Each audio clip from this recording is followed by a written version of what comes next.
വിളക്കുമരങ്ങളാണ് അനുഭവങ്ങൾ. കാലം നൽകുന്ന അശാന്തികൾക്കിടയിലെവിടെയോ ശാന്തിയുടെ വിത്തുകൾ മയങ്ങിക്കിടക്കുന്നുണ്ട്. ഒരു കുന്നിനൊരു കുഴിയുള്ളതുപോലെ, ഒരു സങ്കടത്തിന് പിന്നിൽ ഒരു സന്തോഷമുള്ളതുപോലെ, ഇരുട്ടിന്റെ പിന്നിൽ ഒരു വെളിച്ചമുണ്ടെന്ന പ്രതീക്ഷയാണ് മുന്നോട്ടുള്ള യാത്രയ്ക്ക് വഴിയേകുന്നത്.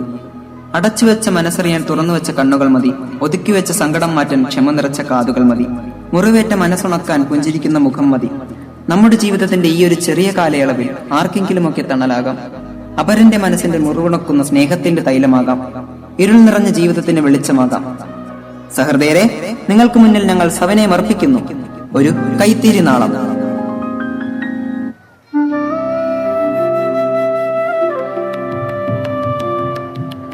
ലയ, മോളെ ഇതുവരെ പഠിച്ചു കഴിഞ്ഞില്ലേ? ഫോണിൽ സംസാരിക്കുക. നേരം ഒരുപാടായി കുട്ടി. രാവിലെ എണീക്കേണ്ടതല്ലേ? കിടന്നുറങ്ങാൻ നോക്ക്. ആ ശരി മമ്മി. ഡാ, നാളെ കോളേജിൽ കാണാം. Okay, bye, good night.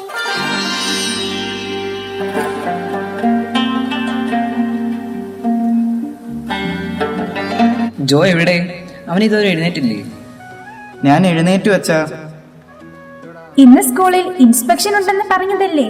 തിരക്കിനിടയിൽ ആഹാരവും വെള്ളവും മരുന്നും കഴിക്കാൻ മറക്കല്ലേ. ബാഗ് എടുത്തോ? പറഞ്ഞത് മറക്കണ്ട. എങ്കിൽ പിന്നെ സമയം കളയാതെ പോയി വരൂ. ശരി ശരി, ഞാൻ ആഹാരവും വെള്ളവും മരുന്നും ഒക്കെ കഴിച്ചോളാം. ഒന്നും മറക്കില്ല. നീ അവനെ കോളേജിൽ വിടാൻ നോക്ക്. അമ്മേ, ഞാൻ റെഡിയായി. കോളേജിൽ പോയിട്ട് വരാം. മോനെ, നീ ചോറും വെള്ളവും എടുത്തോ? ഈ പൈസ കൂടി കയ്യിൽ വെച്ചോളൂ. എന്തിനെങ്കിലും എടുക്കാമല്ലോ. താങ്ക് യു അമ്മ. പോയിട്ട് വരാം. ബൈ.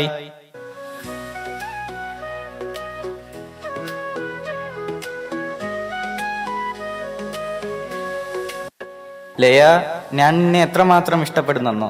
ഈ ലോകത്ത് മറ്റാരേക്കാളും എന്റെ അച്ഛനെയും അമ്മയെക്കാളും ഒക്കെ എനിക്കിഷ്ടം എന്റെ ലയയാണ്. ജോ, നീ എന്താ പറഞ്ഞത്? നീ ഇപ്പോൾ പറഞ്ഞില്ലേ? അതിന്റെ വാക്കുകളാണ്. ഞാനും മറ്റാരേക്കാളും അധികമായി നിന്നെയാണ് സ്നേഹിക്കുന്നത്. നീ ഇല്ലാതെ എനിക്ക് ജന്മമില്ല. നീയാണ് എന്റെ എല്ലാം. എന്നൊരു പൗർണമിയെ പൊൻകണിയായി കണ്ടുണരാൻ മോഹിക്കും സാഗരത്തിൻ സംഗീതം കേൾക്കൂ ഞാൻ.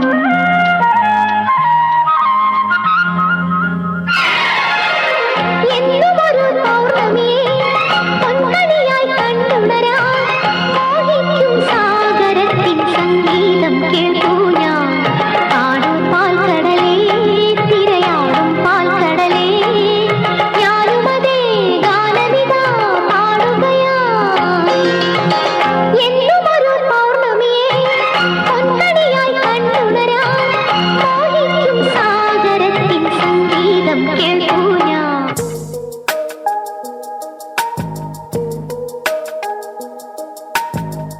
ലയ, നീ ഹാപ്പി അല്ലേ?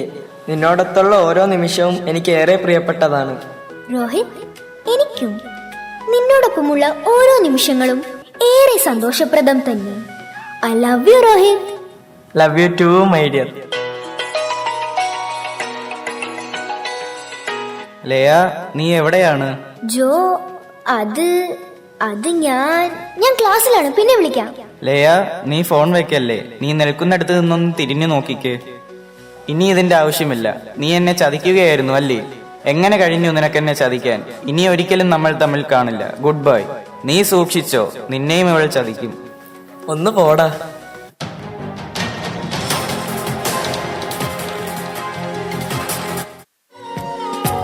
ആഴലിന്റെ ആഴങ്ങളിൽ അവൾ മാഞ്ഞുപോ, നോവിന്റെ തീരങ്ങളിൽ ഞാൻ മാത്രമായി. ആഴലിന്റെ ആഴങ്ങളിൽ അവൾ മാഞ്ഞുപോ, നോവിന്റെ തീരങ്ങളിൽ ഞാൻ മാത്രമായി.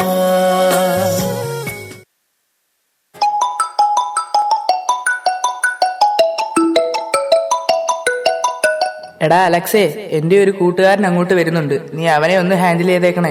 ഒന്ന് ബ്രേക്കപ്പ് ഒക്കെ ആയിട്ട് ആത്മഹത്യ ചെയ്യാൻ നോക്കിയതാ. അവനെ ഒന്ന് ശ്രദ്ധിച്ചേക്കണേ. നമ്മളെ ആരെങ്കിലും ഇട്ടേച്ചു പോയെന്ന് കരുതി നമ്മൾ ഈ ജീവിതമൊന്നും അവസാനിപ്പിക്കേണ്ട കാര്യമില്ല കേട്ടോ. ഉപദേശിക്കാൻ എളുപ്പമാകും, നഷ്ടപ്പെട്ടവർക്കേ അതിന്റെ വേദന മനസ്സിലാകൂ. നമുക്കൊരു സ്ഥലം വരെ പോയാലോ? 5-6 മാസങ്ങൾക്ക് മുമ്പ് ഒരു ഉരുൾപൊട്ടലുണ്ടായില്ലേ വയനാട്ടിൽ? അതവിടെ വെച്ചാണ്. അവിടെ ആ വലിയ പാറ കിടക്കുന്നത് കണ്ടോ? അവിടെയാണ് എൻ്റെ വീട് നിന്നിരുന്നത്. അന്ന് ഞാൻ ഹോസ്റ്റലിൽ നിന്ന് പഠിക്കുകയായിരുന്നു. എല്ലാ ദിവസവും രാവിലെ ഞാൻ എൻ്റെ അമ്മയെ വിളിക്കും. അന്ന് വിളിച്ചപ്പോൾ ആരും ഫോൺ എടുത്തില്ല. ഇവിടെ വന്നപ്പോൾ വീടുമില്ല, ആരുമില്ല, കുറെ ചെളിയും പാറയും മാത്രം. അന്ന് ചത്തുകളയാൻ തോന്നിയതാ. ഒരൊറ്റ രാത്രി കൊണ്ട് എൻ്റെ പ്രിയപ്പെട്ടവരെയെല്ലാം ചൂരൽമലയിലെ ഉരുൾപൊട്ടലിൽ ഒഴുകിക്കൊണ്ടുപോയി. തികച്ചും അനാഥനായ ഞാൻ ഇനി എങ്ങനെ, എന്ത് എന്ന് ചിന്തിച്ചിരിക്കെ അന്ന് കേരളത്തിന്റെ പല ഭാഗത്തു നിന്നും കുറെ സഹായങ്ങളൊക്കെ വരികയുണ്ടായി. അങ്ങനെ ഒരു ദിവസം എനിക്ക് കഴിക്കാൻ ഒരു പാക്കറ്റ് ബ്രെഡ് കിട്ടി. അതിലൊരു കുറിപ്പുണ്ടായിരുന്നു. എന്റെ കയ്യിൽ ആകെ 50 രൂപയുണ്ടായിരുന്നുള്ളൂ. അതിന് ഞാൻ ഒരു പാക്കറ്റ് ബ്രെഡ് വാങ്ങി അയച്ചിട്ടുണ്ട്. ബാക്കി 20 രൂപ ഇതിലുണ്ട്. അതിനൊരു കുപ്പി വെള്ളം വാങ്ങി കുടിച്ചേക്കണേ. എന്നും എന്റെ പ്രാർത്ഥനയിലുണ്ടാവും എന്ന് സ്വന്തം അമ്മ. ചത്തുകളഞ്ഞാൽ മതിയെന്ന് തോന്നി എനിക്ക്. സ്നേഹിക്കാനും സ്നേഹിക്കപ്പെടാനും ആരൊക്കെ ഉണ്ടെന്ന് അന്ന് തോന്നി. ഇരുട്ട് നിറഞ്ഞ ഹൃദയത്തിൽ ഒരു നിലാവെളിച്ചം പോലെ. ചിലരങ്ങനെയാണ്. ഇരുൾമൂടിയ മനസ്സിന്റെ അകത്തളങ്ങളിലേക്ക് വെളിച്ചം പകർന്നു കൊണ്ടൊരു ദീപമായി കടന്നു വരും. അതിന് തെളിവാണ് എൻ്റെ ഈ ജീവിതം.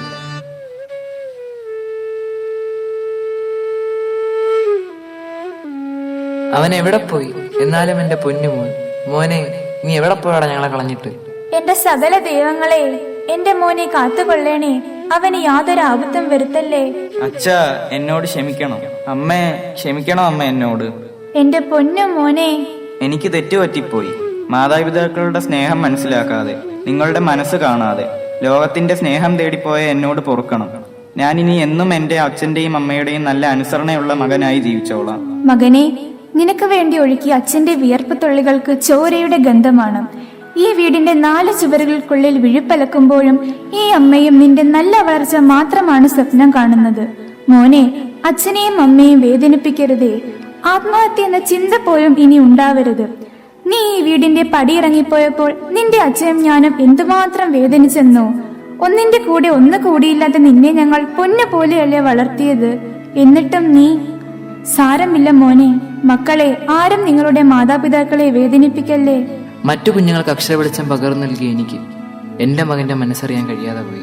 മക്കൾക്ക് വേണ്ടി ബാഹ്യമായ സൗകര്യങ്ങൾ ഒരുക്കുന്ന മാതാപിതാക്കൾ ഒന്ന് ശ്രദ്ധിക്കണേ. നമ്മുടെ കുഞ്ഞുങ്ങളെ സ്നേഹത്തിന്റെ ചുംബനങ്ങൾ നൽകി നമ്മുടെ നെഞ്ചോട് ചേർത്ത് പിടിക്കണം. നമ്മൾ അവരെ സ്നേഹിക്കുന്നുവെന്ന് അവരറിയണം. അപ്പോൾ ലോകത്തിൻ്റെതായ വഴികളിലോ പതുങ്ങിയിരിക്കുന്ന അപകടങ്ങളിലേക്കോ അനാവശ്യ പ്രണയത്തിലോ ഒരു കുഞ്ഞുങ്ങൾ ചെന്ന് ചാടില്ല. മോനെ, നീ മറ്റുള്ള കുഞ്ഞുങ്ങൾക്ക് മാതൃകയാണ്. നിന്റെ ഈ കൂട്ടുകാരന്റെ ജീവിതം നിനക്ക് പ്രചോദനമായെങ്കിൽ നിന്റെ ജീവിതം മറ്റുള്ളവർക്ക് പ്രചോദനമാകുന്ന തരത്തിൽ നീ വളരണം. നിന്റെ അടുത്തിരിക്കുന്ന സഹപാഠിയുടെ മുഖം വാടിയിരിക്കുന്നത് കണ്ടാൽ അതിന്റെ കാരണം നീ തിരക്കണം. എന്നിട്ട് അവനോട് നീ വിഷമിക്കരുത്, നിനക്ക് ഞാനുണ്ടെന്ന് പറഞ്ഞ് കൂടെ കൂട്ടണം. ജീവിത മൂല്യങ്ങൾ നഷ്ടപ്പെട്ടുകൊണ്ടിരിക്കുന്ന ഈ കാലയളവിൽ അപരന വെളിച്ചമായി നീ മാറണം. പൊന്നുമോനെ, ഇന്നു മുതൽ നീ അനാഥനല്ല.